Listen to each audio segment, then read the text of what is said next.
नमस्कार दोस्तों। आज मैं एक ऐसी घटना लेकर आई हूँ जो ये घटना ना चंडीगढ़ का है। और जो लोग मेरे चैनल पे नए हो ना, सब्सक्राइब कर लीजिएगा ताकि हॉरर से रिलेटेड वीडियो ना आपके पास सबसे पहले पहुँचे। चंडीगढ़ में ना एक शमशान घाट है। जिस शमशान घाट में लाशें कभी पूरी नहीं जलती है, वो हमेशा आधा ही जलता है। चाहे किसी भी का आप लाश लेके जाओ, वहाँ पे जलाओ ना, तो वो पूरा नहीं जलता है। वही शमशान घाट में कुछ ही दूर में एक शिवलिंग है, जो शिवलिंग ना खंडित है, वो बीचों बीच से टूटा हुआ है, वो खंडित हो गया है। उसमें ना कोई पूजा पाठ कर, और बिल्कुल ना शिवलिंग एकदम पूरा काला पड़ गया है। जैसे रात होता है ना, तो उस टूटे हुए शिवलिंग से, उस खंडित शिवलिंग से ना बहुत ही भयानक आवाजें सुनाई देता है। उस आवाज से ना, उस चीखे से बस एक ही नाम सुनाई देता है, नरेश। वही शमशान घाट में ना एक अघोरी बाबा रहते हैं, जो कितने सारे सिद्धियां प्राप्त किया हुआ था। वो अघोरी बाबा अपने शरीर पे हमेशा राख लपेटे हुए रहते थे। इस शमशान घाट के कुछ ही दूर में एक गांव रहता है। उस गांव के सारे लोगों को ये मानना था कि वो जो अघोरी बाबा है ना, बहुत बड़ा ज्ञानी है, क्योंकि वो अघोरी बाबा ना मुर्दों से भी बात कर लेता है। लेकिन वहीं पे ना शमशान घाट में अघोरी बाबा ना रात के समय में ये अपना सामना कर रहा होता है। और जैसे रोज रात चीखे सुनाई देता है, वैसा उस दिन भी अघोरी बाबा को सुनाई दिया। लेकिन रोज जैसे सुनाई दे रहा था चीखे ना, उस दिन नॉर्मल नहीं लग रहा था।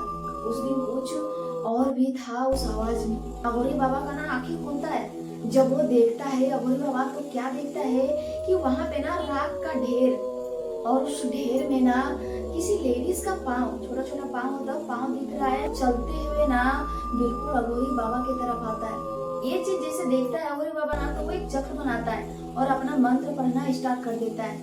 उस टाइम हुआ ही होगा इनको मंत्र पढ़े हुए, वो चक्र ना दो हिस्सों में बढ़ जाता है, और उसमें से एक जलती हुई आत्मा निकलता है, जो इतने जोर जोर से चीखती और चिल्लाती है ना, बस एक ही नाम बोलती है, वो ये नरेश। उस दिन वो आत्मा की गुस्सा देख के ना, ये अघोरी बाबा वहां से उठता है और दौड़ने लगता है उस गांव की तरफ। अब जैसे जैसे अघोरी बाबा उस गांव की तरफ जा रहा था ना दौड़ते हुए, उनको वैसे वैसे जो पेड़ मिल रहा था ना, उन सब पेड़ों में एक हाथ का निशान मिल रहा था, और वो हाथ खून से एकदम सना हुआ था। दोस्तों, आखिर ये थी कौन? ये क्यों नरेश का नाम लेके चिल्ला रही थी? ये नरेश था कौन और ये आत्मा कौन थी? दोस्तों, 10 साल पहले की बात है। उस गांव में ना एक नरेश नाम का पुजारी रहता था। वो पुजारी भी था और उस गांव के एक तरह से मानो तो मुखिया भी था, क्योंकि पूरा गांव के लोग ना उनका बात मानते थे। उनको जो मन करता वो वैसा करता। उसी गांव में एक पूजा नाम की किन्नर रहती थी, जो बहुत ही सीधी सादी थी। उस गांव में ना अगर किसी के घर में खुशी का माहौल हुआ, तो ये जाती थी आशीर्वाद देके और फिर अपने घर आ जाती थी।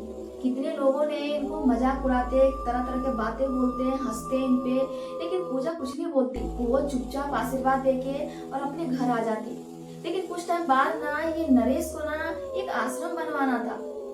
जहाँ पे इनको आश्रम बनवाना था, वहाँ पे ना पूजा का घर रहता है। अब ये नरेश ना पूजा को समझाने का बहुत कोशिश भी करता है, हर तरह से ये ट्राई करता है, लेकिन पूजा ना नहीं मानती है। वो बोलती नहीं, मेरा रहने का बस यही ठिकाना है, हम कहाँ जाएंगे, हम यहाँ से नहीं जा सकते। जब उनका बात नहीं मानती है पूजा, तो ये नरेश जो था ना, ये पुजारी, ये गांव में ना एक पंचायत, एक बैठक बुलाता है, और उस बैठक में पूजा को ना डायन घोषित कर देता है। अब गांव वाले लोग ना उनके बातों में आ जाते हैं।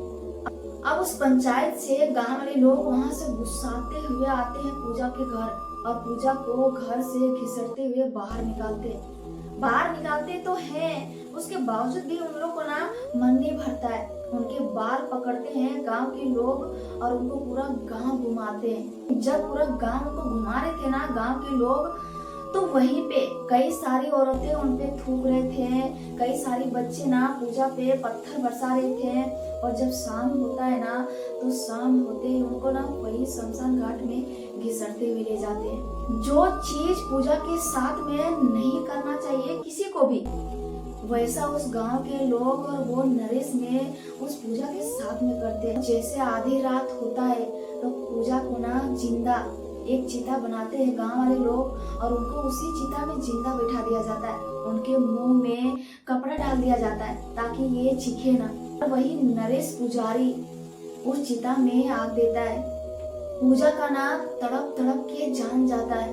पूजा लास्ट में इतनी तेज चीखती है ना, उसकी चीख के साथ साथ में उनका मुंह में जो कपड़ा था ना वो भी बाहर निकल जाता है। पूजा ना जलते हुए बस एक शब्द बोलती है कि जिस आग ने मुझे जलाया आज ना, वही आग एक दिन पूरा गांव को राख बना देगी।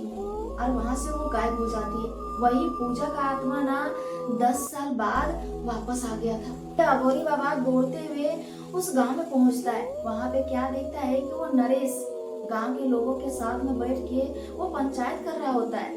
ये अघोरी बाबा बहुत चिल्ला चिल्ला के बोलता है कि शांत हो जा, ये सब बंद करो, वो वापस आ गई है। लेकिन वहां पे उतने भीड़ में ना उनकी आवाज कोई नहीं सुनता है अघोरी बाबा का। देखते ना नरेश के सामने राख का ढेर लग जाता है।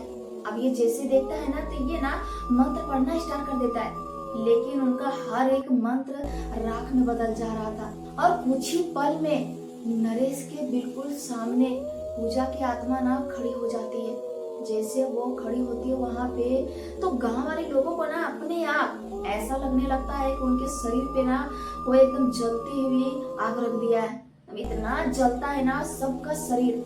हर किसी को ना पूजा की आत्मा नहीं जला रही थी, उसी को जला रही थी जो उनको जलाने का टाइम में नरेश का साथ दिया था। वो उसी को जला रही थी। जितना सारा नरेश का बना बनाया था सब वो जला के भस्म कर रही थी। अब ये पूजा ना वहां पे पूरा जोर जोर से चिल्लाती और चीखती है कि मैं वापस आ गई हूँ। अब तुम्हें ना वही दर्द दूंगी जो तुमने मुझे 10 साल पहले दिया था। मेरा क्या कसूर था कि तुम लोगों ने मुझे जिंदा ही जला दिया। जलाया तो जलाया, लेकिन मेरे साथ में तुम लोग कोई कसर भी नहीं छोड़ा। और पूजा इतना भयानक हंसी से हंसने लगती है ना, और हंसते हुए वो नरेश के गाल पे ना एक अपना हाथ रखती है। जैसे हाथ रखती है ना पूजा की आत्मा नरेश के गाल पे, तो ठंडा का एहसास नहीं होता है। ऐसा लग रहा था कि जलती हुई कोयला उनके चेहरे पे कोई रख दिया है। और देखते ही देखते ना नरेश का शरीर पूरा पिघलने लगता है। ये सब चीज उस गांव के 2-4 लोग जो बचे हुए थे ना वो अघोरी बाबा देख रहे थे। देखते ही देखते कुछ ही पल में वो पूरा गांव ना राख में बदल जाता है। पूजा की आत्मा ने ना नरेश का जलता हुआ जितना हिस्सा बचता है ना वो हिस्सा अपने साथ में लेके वो पता नहीं अंधेरे में गायब हो जाती है। इसलिए कहते हैं ना दोस्तों कि हर एक आत्मा या भूत पिशाच एक जैसा नहीं होता है। कोई भूत पिशाच किसी को मारने के लिए आता है तो कोई इंसाफ पाने के लिए आता है। दोस्तों ये घटना कैसी लगी कमेंट बॉक्स में जरूर बताएगा। फिर मिलते हैं दोस्तों अगले वीडियो में, तब तक अपना ख्याल रखिए। Bye bye.